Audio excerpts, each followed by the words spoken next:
Blah. There. Bye. All right, mate. That's our terribly intellectual discussion over. Well, thanks for joining us, everybody.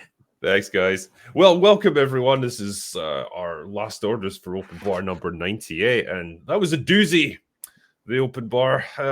We had over 20,000 people watching us live, which was rather nice. I think that's a record for the bar, so it was a good one. I think probably it's a sign of how is passionate the right word? How passionate people are about the Acolyte that we were talking about.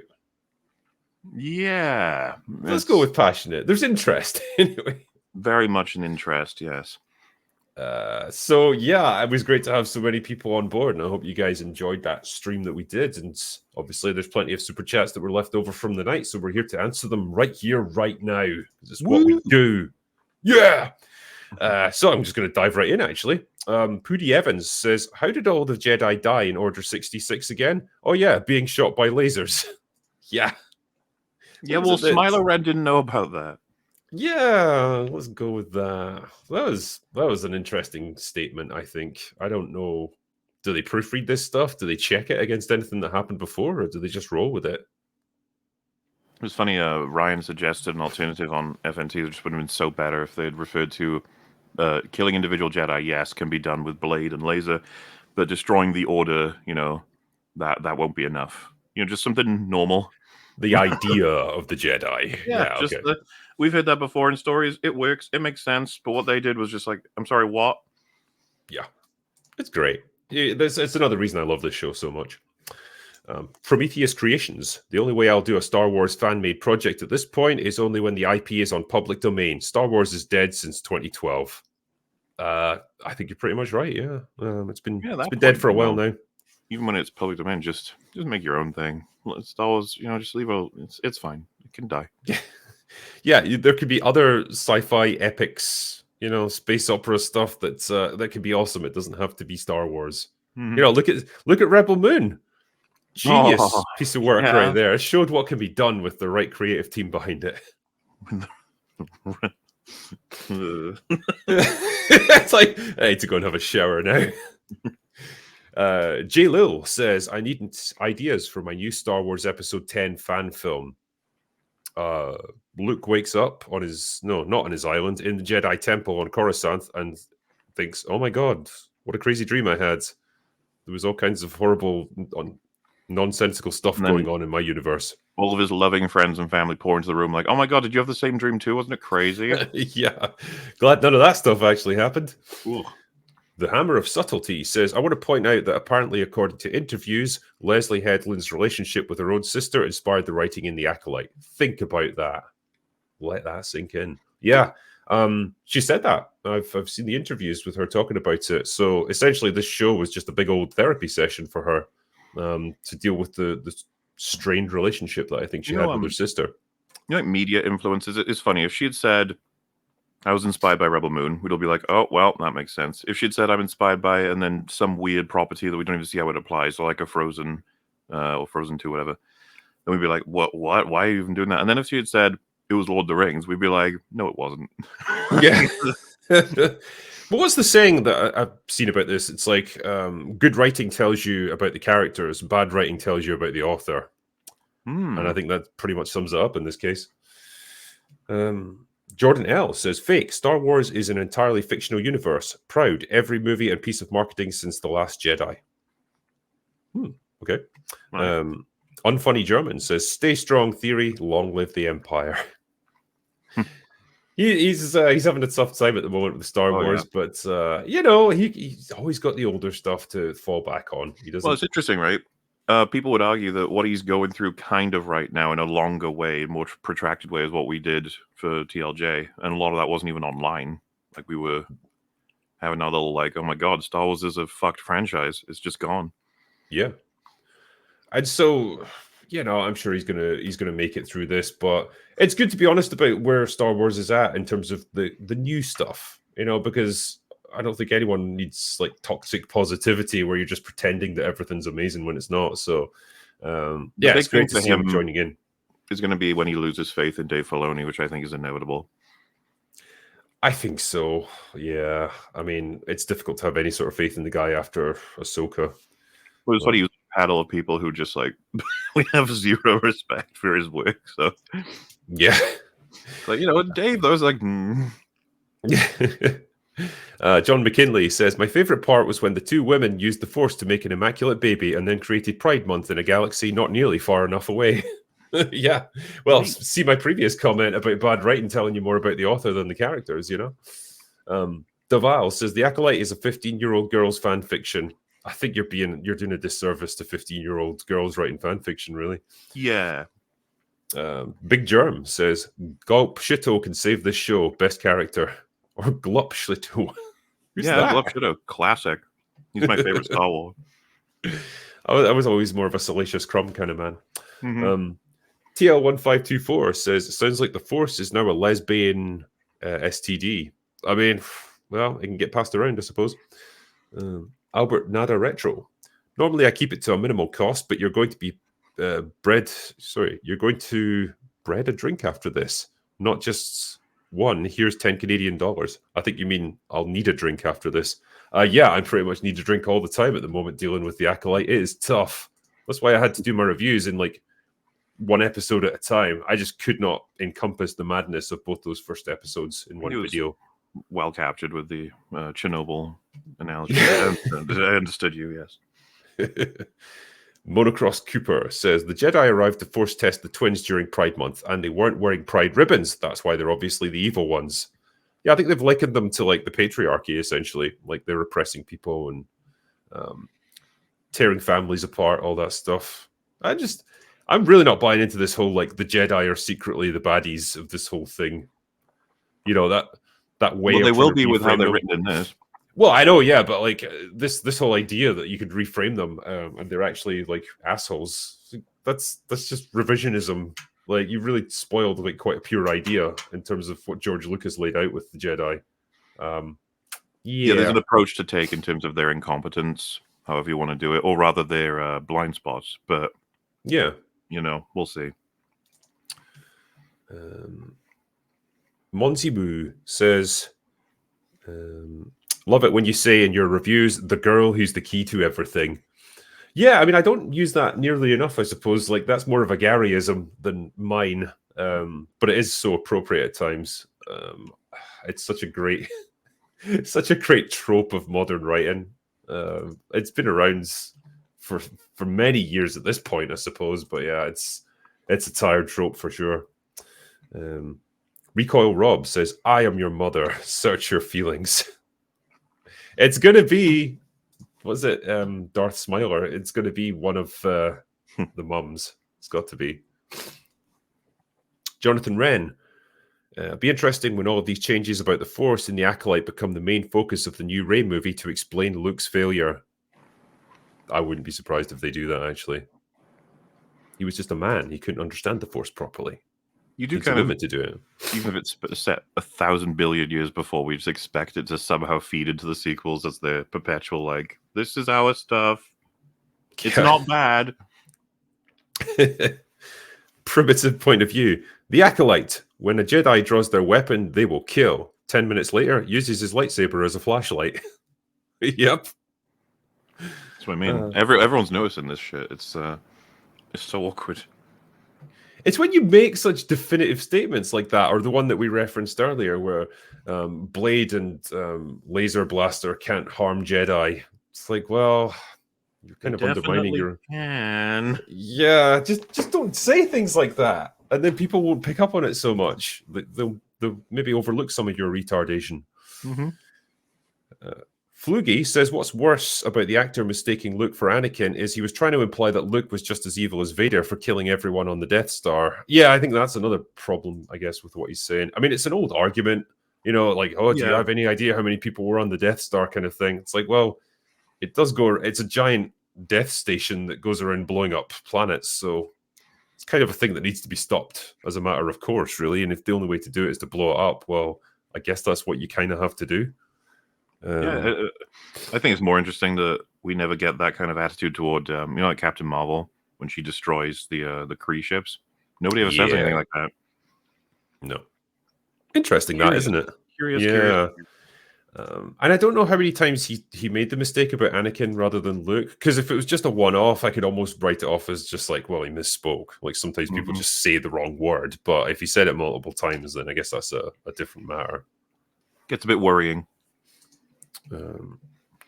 Das Pooch says, the Jedi seeking out and taking kids with Force potential does have precedent in the comic books, the prequel era, and it was presented as questionable, but I'll bet it's a coincidence here, given Disney's lack of lore knowledge. Oh yeah, I'm sure it is a complete coincidence. They won't have studied any of that stuff, but yeah, I don't know. I don't have much knowledge of that kind of thing. Is that what the Jedi were able to do? Could they just like go in and requisition your kid if they were strong with the Force? Ryan would be the one to ask on this rather than me, but yeah, that's something that I've been aware of, that apparently they would go to worlds and be like, we detected your child is forcible, so hand him over. Right.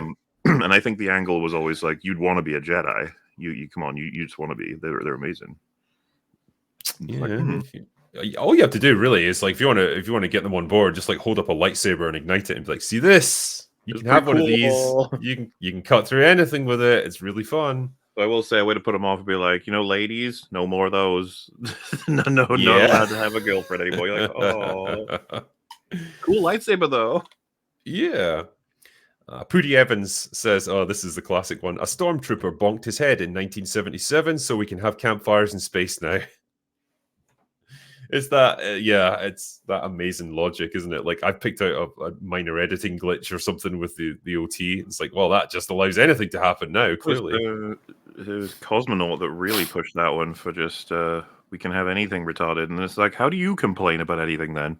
Which he does a lot. Like, if there's one bonk overhead, which, by the way, it's so weird for like it's not the same as a campfire in space, is it? Like in terms of it's not intentional. Like, yeah, but it works. Like it works in universe. Some soldier misjudged the height and just hit his head a bit on a wall. You could be like, yeah, but it's silly. We're like, yeah, okay, fine, but it's not breaking anything. He's just done something by accident in the background that nobody saw when they first watched the fucking movie.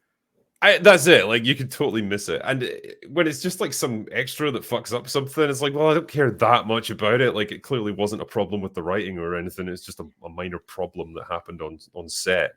It's same with that, the fight scene that they always show from Return of the Jedi when Luke kicks the guy just over the Sarlacc pit, and it's like he's clearly like, quite a distance from him. That's kind of funny. But again, it's just like, well, it's a one tiny bit of bad choreography. Like, who cares? I can live with it. It doesn't ruin the film for me. They'll use that in response to almost every complaint about the sequels, which is part I find funny. I'm like, yeah, so what about this one? They're like, this though. Or about all these other 1,000? This though. Like, yeah. Maybe if you had a few more. Where's the weight of problems lying, I guess? Philippe Silva says, nerds don't like women. That's why Stranger Things was a flop with 11 as the main character. And clearly, yeah. Roro Mad. What's so funny is that some still consider the best Star Wars movie, The Empire Strikes Back, as woman-centric. Leia is absolutely a hero in it. Yeah, I mean, she is. Like, I wouldn't say it's woman-centric necessarily, but she plays a more, like, action-y role in it than she did before. Yeah, and Leia is usually cited along with Sarah and Ripley, right? By a lot of people. Yeah. The reason she doesn't get cited as much is because of the fact that those guys are main characters pretty much of their movies. Yeah. Oh, man. A three-way death match between those guys. That would be interesting. Yeah. If Ripley had a pulse rifle, I reckon she would smoke the others, but Sarah might have an edge. Maybe. Tempest JAF says, first-time chatter, long-time lurker. My guess would be that the Jedi are responsible for the death of the witches, except perhaps one of the mothers, and may have possibly mind-manipulated Osha into wanting to join the Jedi. Oh, you sweet summer child. I don't think the Jedi were responsible as such. I think it was May who caused the fire that then killed all the witches. The Jedi precipitated it, though, by trying to separate the sisters, and she just freaked out about it. So, I don't know why. I mean, from what Chris Gore said, I don't know what the fuck we're in for fully. Like, some kind of test they have to try and fake, and then one of them actually passes it, the other one gets angry about it, and then she sets the fire, which, if that's the case, I'm very curious what the Jedi did that was so fucked up. Yeah, because clearly, like, fucking 1970s prog rock guy who was in the second episode, he felt pretty guilty about something because like all May had to do was put some poison in front of him and go, "Here, take this. You deserve to die." And he's like, "No, okay then." He said, "We thought we were doing the right thing." It's like, so, but you for what you did, you think you should die. So okay. It doesn't explain as well, like why he clearly went to a lot of effort to fend off her attacks earlier. So he obviously doesn't want to die. But then when she comes back and that at all. gives him the poison, he's like, "Oh, I guess I do want to die, actually." You've really changed my mind with your second appearance.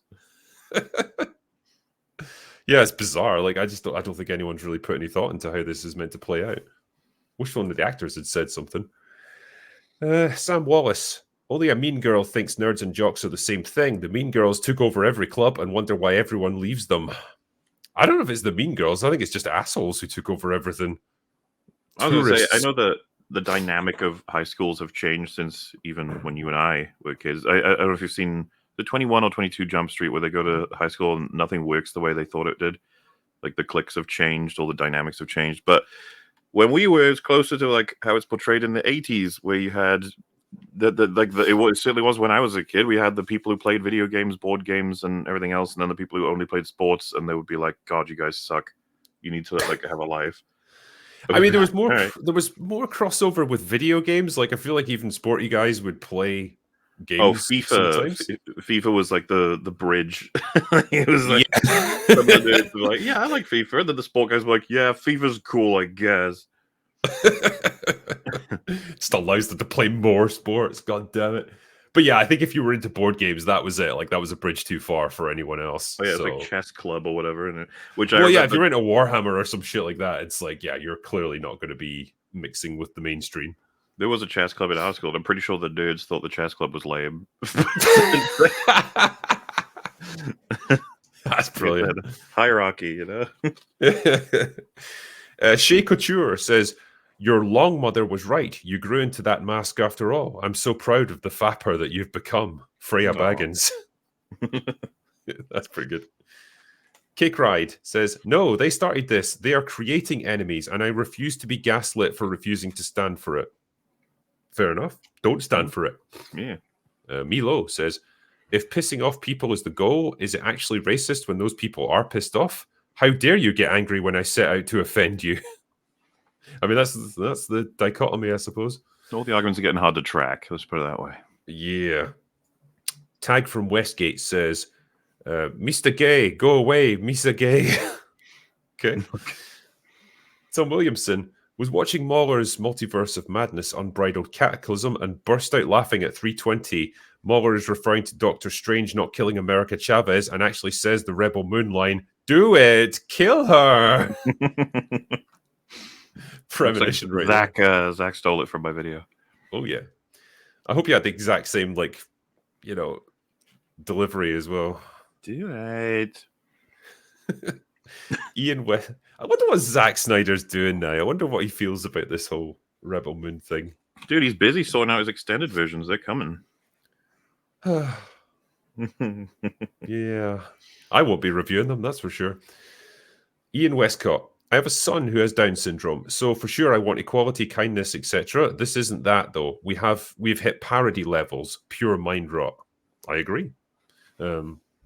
Yeah, it's pandering, really. There's a difference between equality and just pandering and lecturing. MW Balls says, "The Sith are all about grabbing as much power and influence as possible for the purpose of personal enrichment and revenge, so it really shouldn't surprise anybody that woke people identify with them too." It doesn't, no. There's a lot of reframing going on in Star Wars now where it's like, well, nobody's really good or bad. It's all just perspectives, you see. Okay. Aiken. "A lesbian friend and I appreciate So together. We bonded over similar tastes when we met and hung out at the dog park together. That's what's normal." It is. Yeah, imagine that. Just having friends with diverse backgrounds and stuff, and that's it. You know? That'd be nice. Big Germ says, "Leslie Headland, if you aren't with me, then you're my enemy. Star Wars fans, only a Sith deals in absolutes. I will do what I must." The quotes are coming thick and fast. It's great. Matt PG, "Scissoring, a Star Wars story." Well, I'm sure there's Let's give him a videos like chance. that. There's probably videos like that on the hub. I think you can find it if you get creative. Aloha Boy says, want to see proof that diversity and representation is not new on screen and how nerds come from all backgrounds? Watch Revenge of the Nerds. I know, it's crazy, isn't it? It's like we had this fixed a long time ago. Bowie says, write the story before choosing the ethnicity and sexual orientation of your characters, maybe unless it's relevant to the plots. I think that's good advice, yeah? Or maybe make them more than just their sexual orientation and ethnicity. Just, that's like the least important aspect of them. TL1524 says, Weinstein assaulted Hollywood. Weinstein's assistant assaulted Star Wars. I'm starting to see a trend here. Yeah. Oh, no. How granular is this going to get? Norman Baroud says, Theory, love you and so glad that you're on Open Bar. Makes me miss Stargrift. Drinker and Mauler, you have to convince him to watch Godzilla -1. Well, that should be easy. It's awesome. I would have thought he would have watched it just because everyone's recommended it. Like, yeah. Surely he'll appreciate a movie like that. Chris1306 says, I completely believe that no one can save Disney Star Wars. The only way it survives is if someone buys the IP. I mean, who'd want to buy it at this point, I suppose, is the question. Yeah. I would quite like to see Elon Musk buy it and then just fire everyone at Lucasfilm. But yeah, man, it's just, I think a rest is what it needs. Same treatment as Doctor Who. It needs like 5 or 10 years off to just let this die down and then start afresh. Yeah. Tim O'Brien says, Theory, my guy, mainly here for you, bro. Fans of Drinker and Mauler as well. I'm enjoying this collaboration. Excellent. Thank you very much. And we enjoyed it too. Dearest says, Lucas's own nonsense on how Anakin was conceived is the justification for this lesbian force baby making by this man-hating power fantasy. I mean, I don't think anyone was enamored with, Anakin's backstory there, that it was immaculate conception from the Force. Seems a bit bullshitty. There was a lot of bullshitty aspects to that movie, really. I don't think we needed the midichlorians. But yeah, isn't it supposed to be that Palpatine manipulated the Force to give her Anakin baby or whatever, which is in like bonus shit? I don't know. I don't know. I don't very read all odd. that stuff. Yeah. But yeah, it looks like they'll be taking advantage of that fully. Demon Dog. Now that you've started watching anime, you've got to watch Full Metal Alchemist Brotherhood. Recommend watching it dubbed since it's actually has one of the most people... Sorry, it's actually the one that most people prefer. A favorite for many. Yeah, you're quite familiar with Brotherhood, aren't you? Yes, very good, very good. Easy recommend. Yeah, I'll probably move on to that next then. Motocross Cooper. People can strive to be selfless, brave, honest, and principled. So those themes and stories resonate with people, but being diverse is not an individual quality that you can personally relate to. I mean, that is very true. Yeah, it's not something that you strive for or like work to get. It's just who you are. So yeah, I like a bit of universality to my themes and stuff. Bowie says the critical drinker, like the bad guy in Serenity and Firefly. Well, maybe. You will know the context for that someday. I will. Albert Nada Retro, The Acolyte, Episode 1, Breakfast. Episode 2, Second Breakfast. Episode 3, Elevensies. Episode 4, Afternoon Tea. Episode 5, Luncheon. Episode 6, Dinner. And Episode 7, Supper. Sounds great. It's making me hungry now, actually.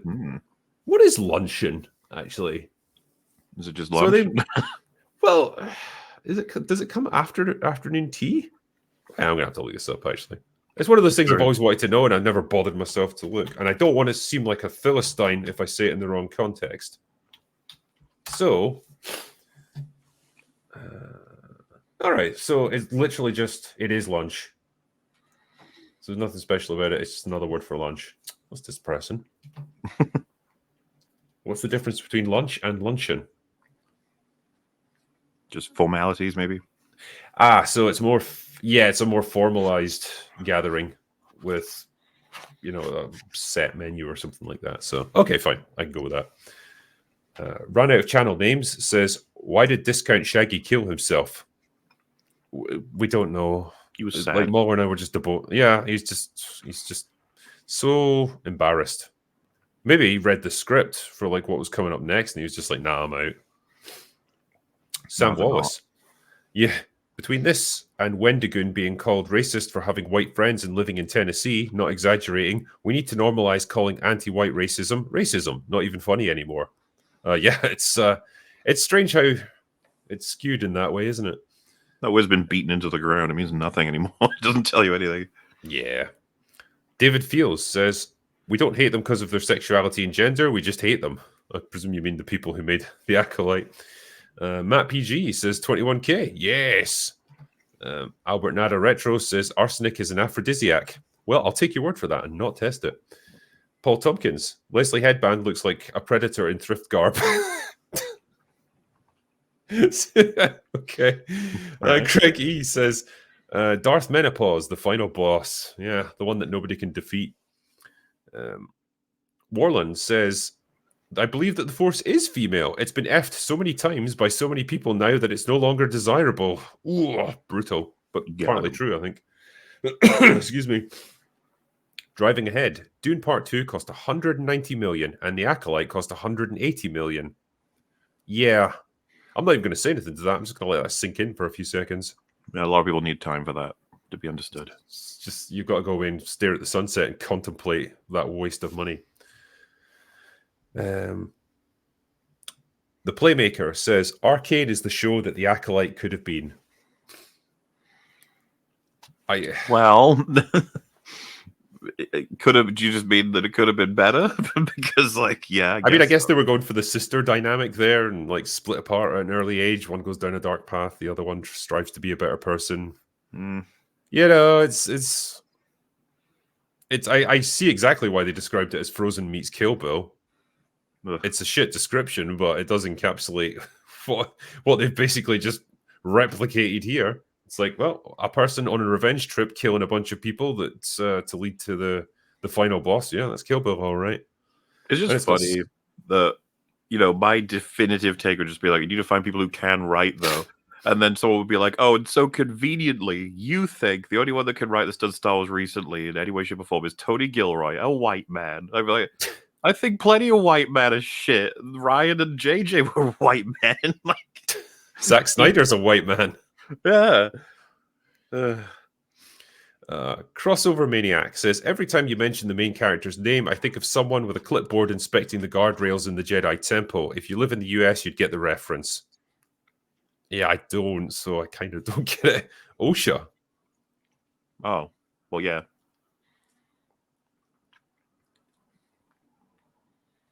I'm just letting a really awkward silence like linger there. Anyway, moving on. Me. Yeah. Slaying Hope says, today we remember D-Day and those who fought. During the war, planes with an engine fire would gain altitude to get the thin air to extinguish the fire. Well, that's a good point about the fire in space, I suppose. K Cried 10 says, the best way to hurt Disney is to boycott Disney parks and definitely boycott Deadpool 3. Get Nelson Peltz on the board and Bob Iger out. Yeah, that's not going to happen. Peltz has given up. He sold all his shares and moved on.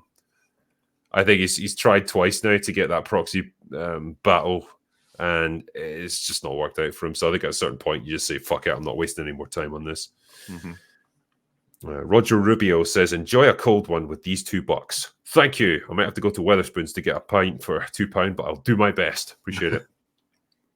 Seki Jokes says, really enjoyed your Attack on Titan review.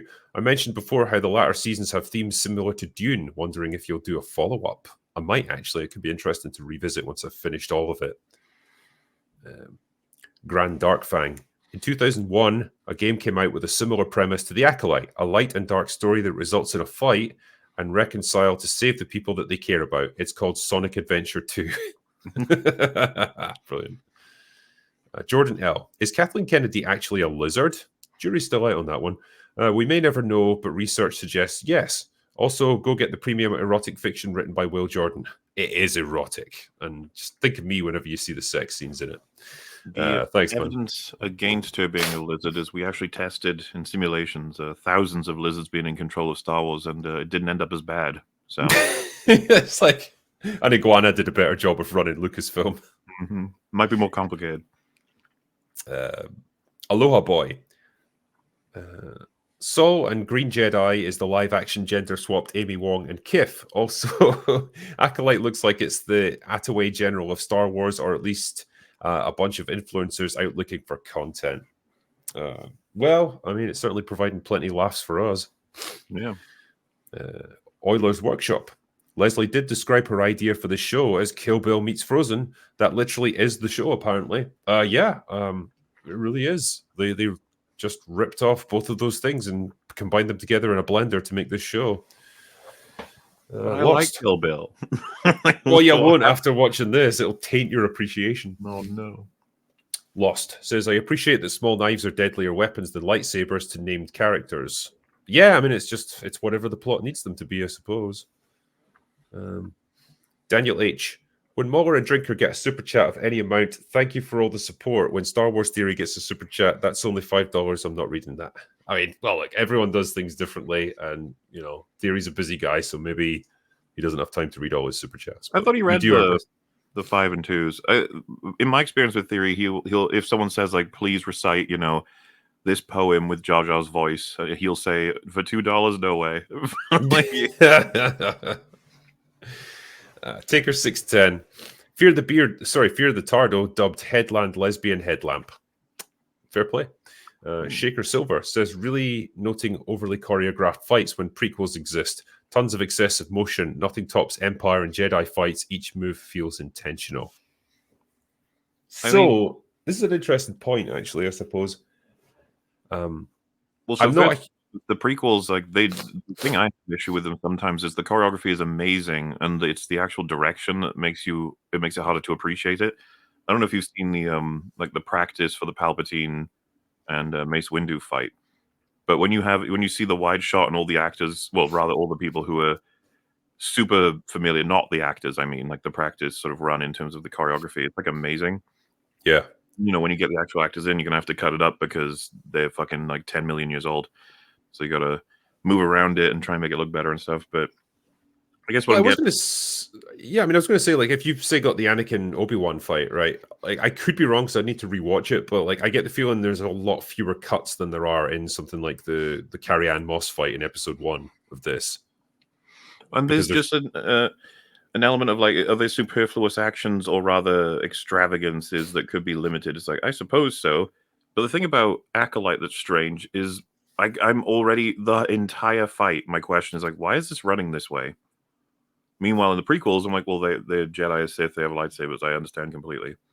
Like, so that barrier to entry doesn't even exist in the prequels.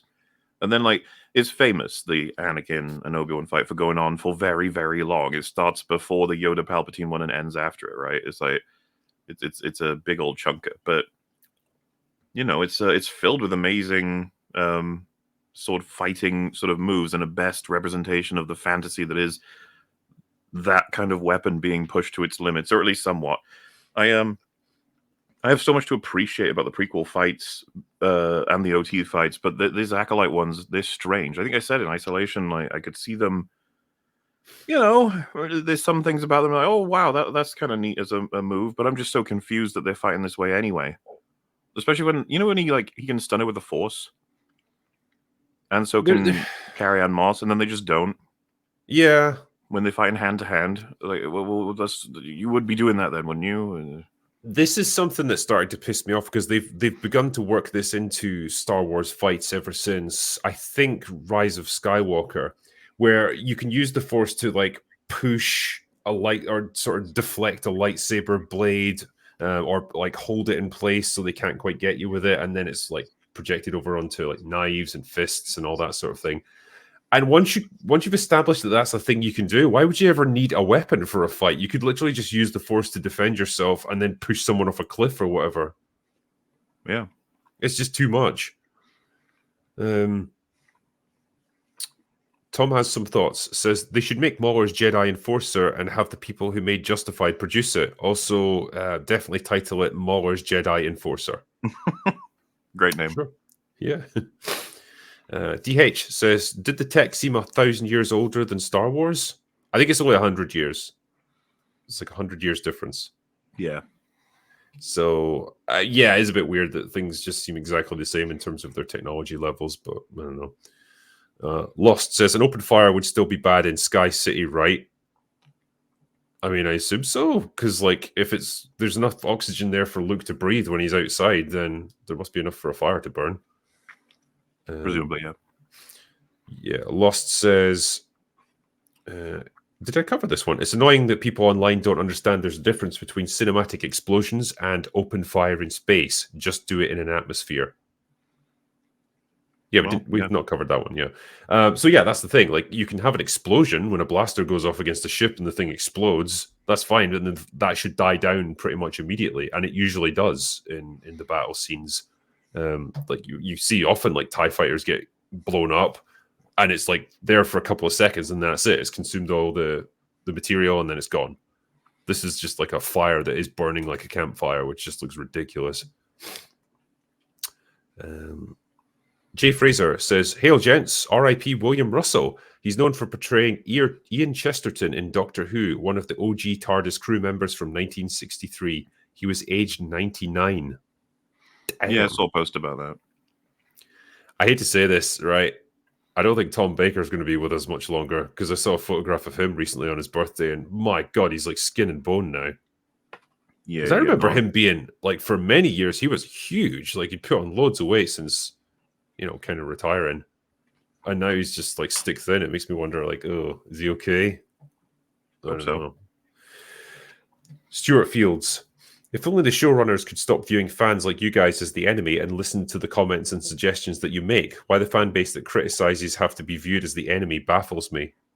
Yeah, it's something that's been around for quite a while at this point. I don't know if it's just unique to the internet age or what, but like there's just such an adversarial attitude now towards fan bases. Why bother understanding us when you can label and dismiss? Simple as that. Just boom, boom, boom. True. Albert Nada Retro. Regarding Captain America 4, stand by your initial vision and run with it. For all they know, it's something we generally like, and they've blown it. I mean, I don't imagine so, though. Like, if they've done test screenings and they're awful, then that's a pretty good indicator that they've fucked up. I would love to see the original idea, and then the second idea, and then the third idea, but looks like we'll be getting the fourth idea, or something like that anyway. Yeah. Could you imagine what a fucking hodgepodge of a film it's going to be? Mm-hmm. You can tell when they've done major reshoots on something, like tonally it's a mess, like it's so jarring and out of step. People are going to want to try and find like evidence, like, I could see you in cut 1 you'll have Harrison Ford's hair is like this, that sort of thing. Mr. Godzilla says Cap 4 coming out as the next film after Deadpool 3 proves that Deadpool 3 won't save the MCU. Marvel would need multiple wins post Deadpool 3, and they won't. I kind of agree, yeah. So we said this on the night. Not only would they need multiple wins, I don't actually think Deadpool and Wolverine count as one. The continuity of that film is so isolated. Like, if Captain America 4 were a great film, we would need like 4 of them. And then we would all be like, oh, okay, geez, all right. I liked the past 4 of them. I thought they were excellent. Maybe they've turned around, that sort of thing. Because Deadpool and Wolverine is just its own thing. Yeah, it is, yeah. And people, as much as they might pretend, it's kind of Deadpool coming to the MCU, it's not in any real capacity, and people aren't going to view it as an MCU movie. Peter Garombi says, Disney, for our next Captain America movie, we'll have a Captain America verse. It worked for Miles Morales. That's true, yeah. So it'd be great to see all the different versions and just like, they're all multiverses. Ugh. Matthew Dens says, what color lightsaber does the Enforcer Jedi have? I feel like in an alternate reality where Disney didn't fumble, it could have been Ray Stevenson. Yeah.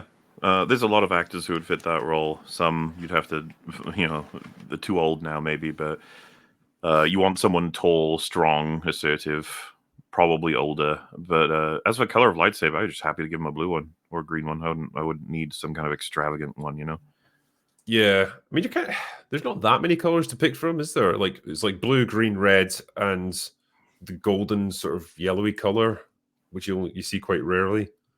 Well, you could give him whatever you want, technically, right? It's just that's kind of what I would argue is that we don't need to. This guy would be like a hardcore Jedi to the core of his being, so why wouldn't it just be blue or green? Sorry. Yeah. Sam Wallace Art says, Star Wars needs a bricktop in it. In the quiet words of Jabba the Illustrious, come again. Bricktop was he was fucking awesome. brilliant. Yeah, I Yeah. loved him. You are on thin fucking ice, my pedigree chums, and I shall be under it when it breaks.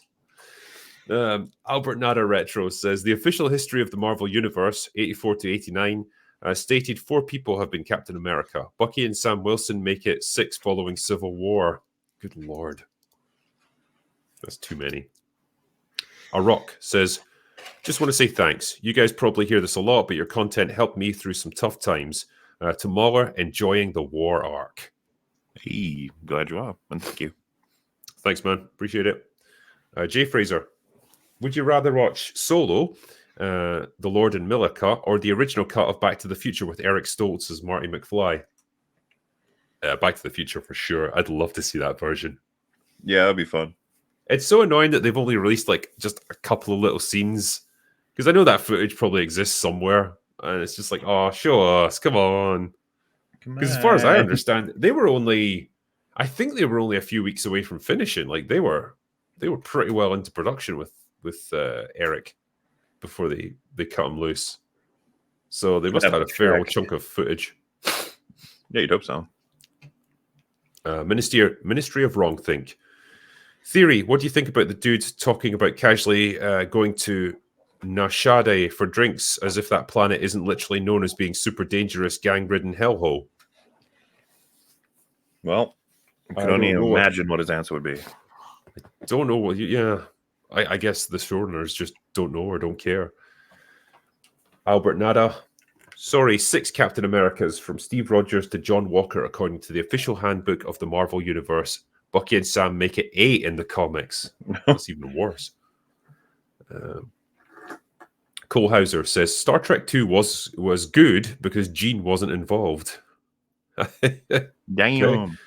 I mean, it's kind of true. Like, once you got past the original series and, you know, he did the motion picture, it was kind of a letdown. I think they'd realized, like, yeah, maybe Gene Roddenberry's a little bit too cerebral for general audiences.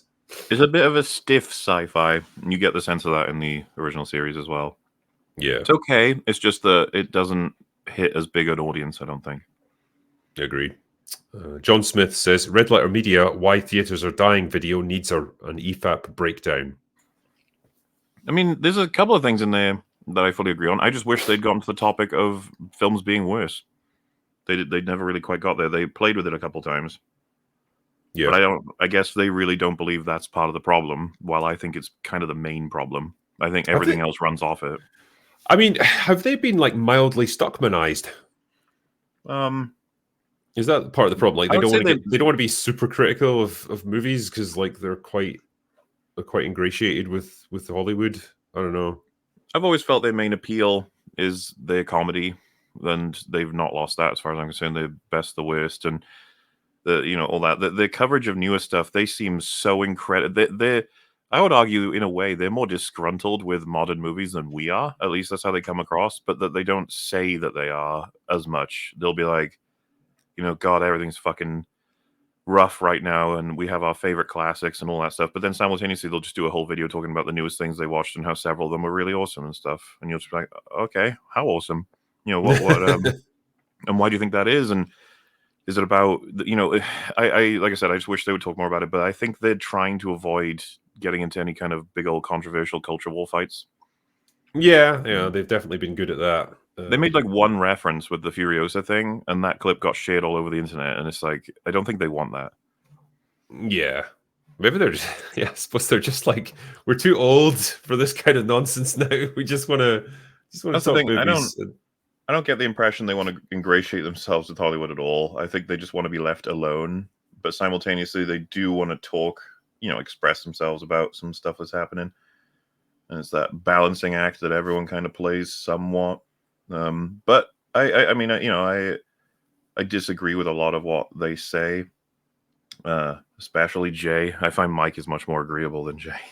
He feels like he's much more willing to take a shot at things that Jay is, that I feel like are much more accurate. Like oh fuck, I think it was the Indiana Jones or the Rise of Skywalker or even the TLJ reviews, right? Like Mike always feels like the one that's gonna jump toward this is shit. It's a shit film. First, instead of having to deal with, oh, you know what? There's some really creative ideas, and it's a shame that Star Wars fans are not ready for that, or stuff like that. You're like, shut up. Yeah, I get you. Jake can be quite forgiving sometimes. So yeah. Well, yeah, but I would never want to deny he's got a great knowledge of film, and I really like his sort of esoteric knowledge on. He's so into horror, and it's really cool to see someone in the form of a person having so much experience with the era's decades and like all of his sets of collectibles. He's desperate to get the best and cleanest versions of all the films that have come out by people he respects and everything. I think he adores film, and I really I want to hear them talk about whether or not they think film has declined in quality and what caused that and how do we get out of it, that sort of thing. Yeah. Like you say, it's a tricky one because it's that culture now where if you criticize it too heavily, like you're going to court controversy and people are going to try and come after you. Maybe just and unless you have something new to say, I guess you just like, oh, you get labeled along with a team as opposed to, well, no, this is what I think, irrelevant of any fight that's going on. Yeah. Bushin Ryu Cat says, do you think the future of blockbuster films might be in from popular 90s and 2000s novels? I'd love to see film adaptations of Eric Lustbader's work. I guess I'm not knowledgeable enough about the pool of novels that you'd be choosing from there to tell you if that would make for a good movies or not. So I'm not really sure. I mean, imagine every decade's had great novels that would really lend themselves to film or TV. It's just a case of finding the right ones. I think the bigger problem is, just the culture in Hollywood and the quality of filmmaking. It's not so much the source material. Daval says, let Tony Gilroy have the Star Wars mantle. I mean, if I was going to give it to someone who works there right now, it would be him. It's interesting because he's got such a specific way of making stuff like this, like Andor and Rogue One. I wonder how he'd get on if he had to like really get into the core aspects of Star Wars, like the Force, the lightsaber fights, like Jedi, all that stuff. Would he feel just a bit like out of his comfort zone with it? Because like he kind of deals with the more like physical, down and dirty stuff, like people fighting on the ground rather than like big. Yeah, sure. I would be interested just to give him the shot, considering we've given the shot to so many people who are hyper incompetent. It would be nice to try someone who is at least good at something else, so that we can see, like, if he fails miserably, if he fucks it up, blah blah blah. I'd be like, oh well then. But I don't know. Maybe he could do it. My main interest is focusing on characters, and he seems to understand that pretty well. I will be interested in season 2 of Andor when it arrives, whenever that is.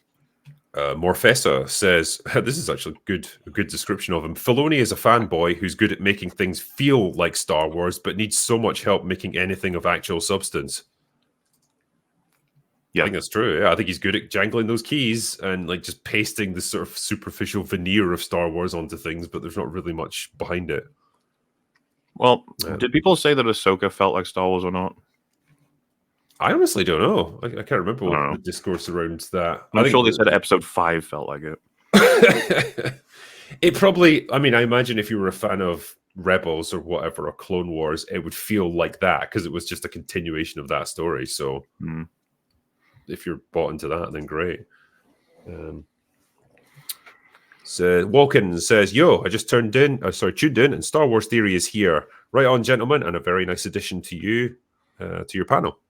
Thank you. It was great to have him on. Yeah. Russell Brown says, bring back the EU books. They were headed in a female lead anyways. Luke was about to hand over the Jedi to Jaina Solo. Make those movies. Kind of makes you wonder why they didn't, eh? I don't know if there's like a licensing agreement with Lucas. Like, would they still have to pay him, for those rights? Like, if they make a film adaptation of the EU stuff, does some of the money have to go to him? I'm not sure. Sam Wallace says, Filoni is a weak cover band because he has no substance, he can't carry the franchise forward, and he can't stand up to KK. Not a leader. Brutal. Probably you could go brutaler. You could say that. Oh yeah, he's like awful. You could. OMG puppies. Two actors that you all don't love, Ryan Reynolds and Melissa McCarthy, were in a very interesting sci-fi movie called The Nines. I'd be curious to see what you think of it. Never heard of it. I didn't say I didn't love Ryan Reynolds. I mean, I don't. Do you love Ryan Reynolds? I mean, I'm in love with him, but I don't love him. No, it's more like, it's too much Ryan Reynolds in your life can be tiring. Put it that way. So I take he can make me laugh, but he can also make me like, Todd Howard with a gun says, how much of these Star Wars show problems are caused by their scrapbooking technique where they finish the story in post? So either Filoni nor KK, but the process itself. I mean, I don't know how much. I don't know enough about their filmmaking process to know if that's what they actually do. If so, it's a kind of crazy way of making a TV show, but maybe it is. I don't know. I mean, things seem very slapdash at Disney for Marvel and Star Wars. It's amazing, that you could be so nonchalant about making a show that you're spending, what, 150, 200 million dollars on? I mean, you think you want to be super careful to make sure it's the best possible use of your money. As I've mentioned to you before, this is not a direct correlation, but my God, it's an interesting statistic that out of every project Disney have made, we would typically hold Andor as being the best one, and Andor is the only one that got redrafts. As far as I'm aware, that, isn't it? It's just like people, I think, really undervalue redrafting. In fact, I think people undervalue drafting. They're like, do we really have to write out the scripts? Can't we just sort of wing it? We just make it up on the day. Yeah.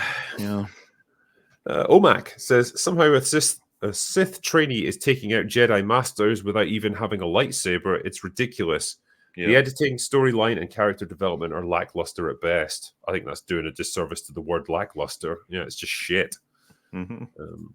Don Mac says, what's your favorite Alfred Hitchcock movie? Whoa. It might be Vertigo. Yeah, it's either that. I've not seen plenty of his stuff. Actually, it's something of a gap for me. I've seen Psycho, which I was a fan of. I have gone on a bit of an Alfred Hitchcock stint fairly recently, and I watched all the ones because he collaborated with Jimmy Stewart quite a few times. I think Rear Window is kind of considered one of his best. Let's see.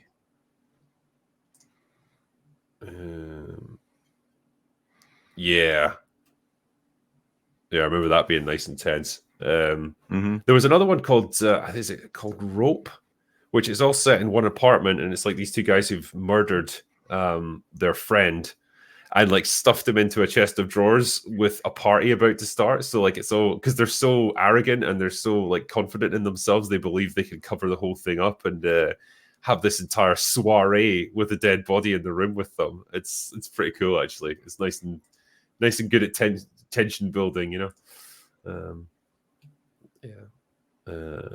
Snubby Binky says, wanting Neo Raven and getting Weenie but Junior Trinity. I mean, that's the world we're facing in this Star Wars. Carrie-Anne Moss was wasted in this. Yeah. Jailer Kren says, I'm going to start my YouTube channel on feelings of nostalgia is a path to the dark side. I'll be on the bar one day. Remember when movies were good? I remember. Indeed. Well, best of luck with your channel, man. Yeah. James Lawler. Can't believe we've reached such bad dialogue in these abominations at times that Jar Jar Binks' dialogue reads like Shakespeare in comparison. Yeah, I mean, at least he was consistent. Unlike these guys. Blue Collar Loser. For you and Mahler on Sunday. I hit the 2-year mark on the 9th of June. Sorry, I can never get used to how you crazy Americans write your dates. Yeah. Also, 2 years of open bar. I've been on 2 times. What the fuck is with the 2? Thanks to both of you for reading every super chat, inspiring idiots like me. Thanks, man. No problem. And he's saying, inspiring me to make a channel. I'll forever be in your debt, drinker, even if I have to suffer more. Lol. Ooh. Cheers for another year of madness and laughs. Also, release Rogue Elements so that I can review it, you jerk. It'll be along soon enough. Believe that. I don't think I'm that bad. Yeah, you're lovely. Jay Fraser, which of the Back to the Future sequels is your favorite, part 2 or 3? Also, have you played Back to the Future, the game by Telltale Games? No, and I've played a few of their Telltale Games stuff. They've been generally quite good, but haven't done the Back to the Future one. I prefer 2 over 3. I think probably that's the general consensus that it's better. I think I preferred 2, but if I was to rewatch them, I could give a better answer. It's been a while. Yeah. Ninja Monkey says, Drinker, tell Mauler to watch Attack on Titan. Watch Attack on Titan, Mauler. Is once you finish it, I'll ask you again. 'Cause didn't it end controversially or something? I think so, but then people are saying like season 5 will break you if you're invested in these characters. So I'm looking forward to that. And I have my heart broken again. But yeah, I'll watch Full Metal Alchemist. You can watch Attack on Titan, and we'll compare notes. All right, yeah. John Breyer says the theme tune to Cities of Gold was Boss. Oh, I loved Cities of Gold. Whoa, sorry, I tuned out for a second there. I was having like a little nostalgia trip. It's like you're listening to it in your own head. Just I was just staring off into space. It's like, they had a fucking golden eagle, like giant airship thing that they flew around in. It was awesome. Yeah, Mysterious Cities of Gold was great. Larry says the G.I. Joe cartoon sucked, and I could never listen to Cobra Commander without hearing Starscream from Transformers. That didn't suck. Star Blazers was the best. Space Battleship Yamato. You take that back. G.I. Joe was awesome. Thundercats was better, though. Jonathan Boucher says Jedi Master Trinity didn't know Force Heal like Rey did. I know. Can you believe it? That would be funny if you could cast it on yourself. So you like get a wound, you just go, I've healed. Like, wait, what? Carmagin says a lightsaber whip works on the concept of the writing, not via force, but forced. Yeah, fair play. I wondered as well, right, when we were talking about lightsaber injuries, like, say, Sabine, when she gets run through by a lightsaber. What is to stop you just yanking that lightsaber out to the side and, like, essentially nothing, cutting them in half? You'd have to be very retarded to not take advantage of that, I would argue. But at the same time, it depends. At that point, you need to write a character reason for it. Because yes, it's a fucking like everyone talks about this. There's a fighting style that incorporates turning the lightsaber off and on during battle, and I was like, yeah, no wonder they had to fucking make that because like it's the most obvious thing. A lot of them clash, and it's like just turn it off and on, and then avoid where their lightsabers go, and you got them killed. Yeah, that's a good point actually. There's a lot of things with lightsabers that change how they would work if they were in real combat, and it's just something that there's a line, you know. Yeah. Mars Death says the Acolyte and other shows these days truly define a slavish regard to DAI is a sure sign of a bankrupt writer's room. Agreed. Azurik says, please read my first super chat. I think we keep ignoring how well Andor showed how well world building can work. We don't ignore it at all. We've trumpeted that show many times for its world building and its characters. It's good. I had comments on the Ahsoka video saying like, "Why do you hate Andor?" And I was like, "What?" When did? And because I had a section saying Andor was like it was strong, but it like didn't get engagement or whatever, and they took from that I hated it, and I was like, "No, my whole point is it's like Star Wars is such this avalanche of bad now that even good shit is not going to be able to sneak through it." It's amazing how people see titles and stuff, or like they take the most like simplistic view of what you say and just ignore it. Like it was like when I did my Furiosa review and someone was banging on. Like literally, I praised the movie and lamented the fact that a lot of people wouldn't see it because Mad Max wasn't in it, and people were on Twitter were like, so you just hate another movie with a woman in it." Like, what are you on about? I praised it. I thought it was good. 7.5 hour video on Mula that's just praising Andor. That's all we do in it. It's like, why you do this? We also had the episode where you came on. We defended Andor for a couple of videos, I think. Okay. Yeah. So, and last of all, Benson's says, I never thought Disney would lower themselves to a twin story Jean-Claude Van Damme would be embarrassed about. Why model the lead on Thundercat? I mean, that's it. Yeah, it's stories about twins and them getting confused for each other and stuff. It's always a bit goofy and hackneyed. It's been done in like a million like film noir stories and that sort of thing. It's a tough one to make the mainstay of your narrative, but they went with it anyway because I guess they've got no other ideas. Anyway, well, that is the last of the super chats from the other night. So cheers, guys. We appreciate it. And thank you for making it like a record-breaking open bar. Hopefully we can do as well this week. We will find out in a few days. But for now, that's all we got for today. So go away now. Bye.